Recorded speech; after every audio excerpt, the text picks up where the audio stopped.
It looks like it's a freshly painted room. Yeah, we have some patching to do, as you'll see. Yeah. We have this new window that we had put in over here. Yeah. The former owners had replaced the windows about 20 years ago, but they really weren't efficient at all, so we just had them redone. And unfortunately, the contractor left us with a little bit of a mess down here. There's this big hole here, and then a little gouge right in the middle of the wall. I can't believe they left it like that. Yeah, and I have no idea how to patch plaster, so that's why we called you.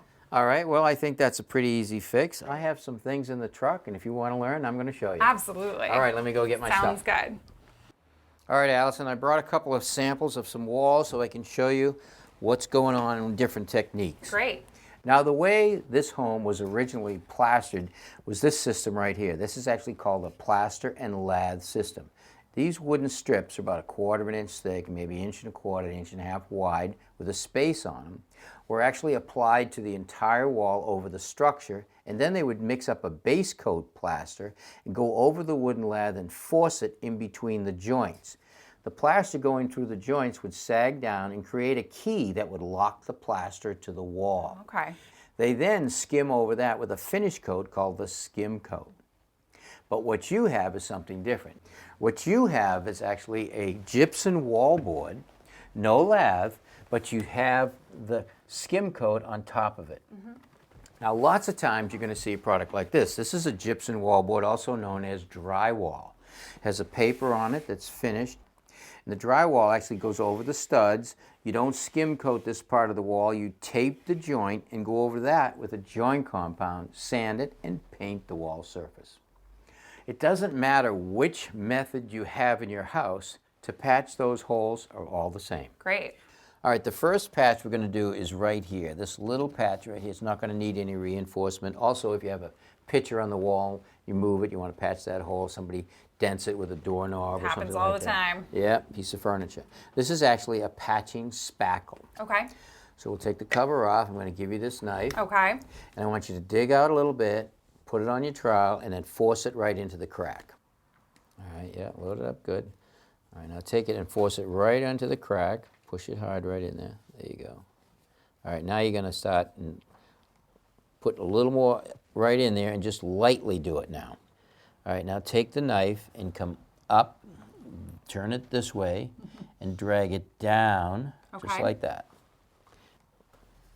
There you go. All right, that's done. Don't play with it anymore. Okay.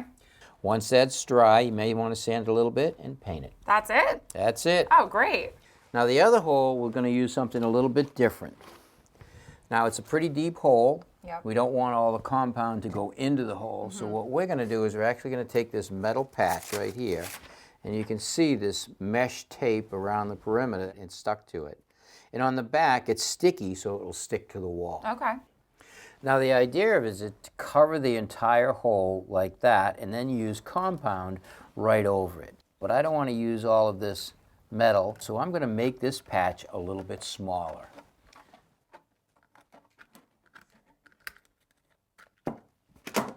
All right, now that I've cut the strip, I'm just going to stick it right on the wall over the hole. Okay.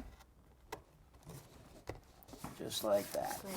Now you're going to do the joint compound. I'll take the cover off for you. Okay. And what I want you to do is, first of all, feel the difference in weight of that Oh, as it's a opposed lot to the heavier. spackle. Yeah. Yeah, it's a lot heavier. A lot heavier. All right, so now what I want you to use the narrow trowel to dig it out of the bucket. Get plenty on there. There you go. Perfect. All right, now just drag it right across the metal any way you want. Right onto the wall, right across. There you go. Push right in there. There you go.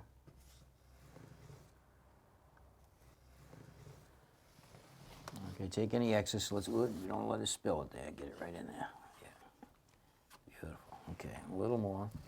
Work it around. There, perfect. Now let's take this 4-inch trowel. Okay. And what I want you to do is lightly drag it across the wall like that. Okay. We don't want to take it all off, but I want you to lightly bring it across there to try to make it as flat as you can. Okay. Now what I want you also to do is keep this side of the trowel tight to the wall, bring the top out about 1/16 to 1/8 of an inch, and you're going to drag it right across. Okay. Okay? All right. Go right up tight to the underside of the windows. That's right. Now drag it right across and don't stop. Perfect. Don't touch it. Now do the same thing here, only this time you're going to keep this side tight to the wall and this side up, about a 1/16 to 1/8 of an inch.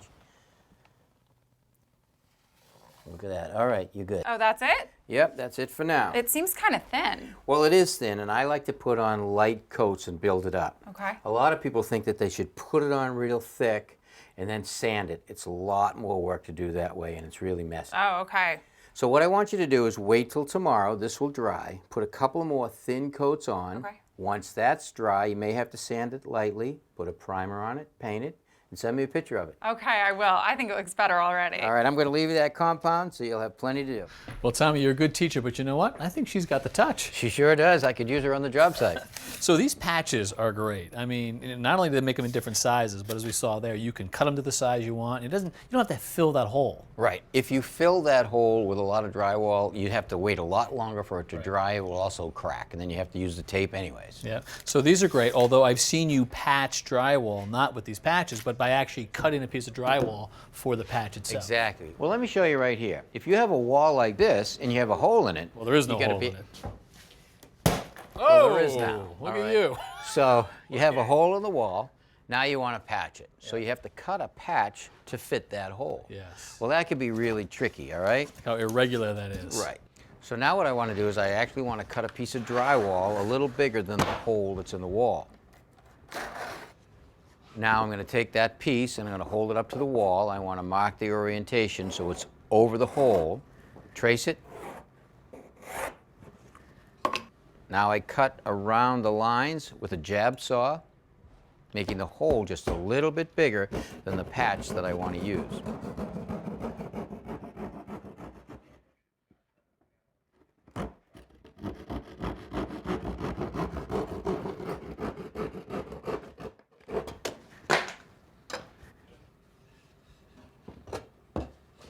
This piece of wood I put in here is a backer to screw my patch to the wall.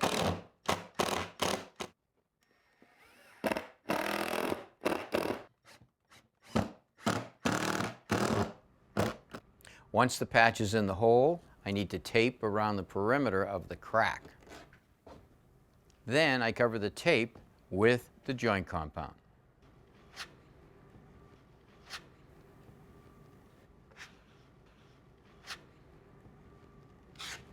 And you just want to keep it nice and thin and build it up after it dries. All right, another good patch, Tommy. You definitely have the touch. Oh, thanks.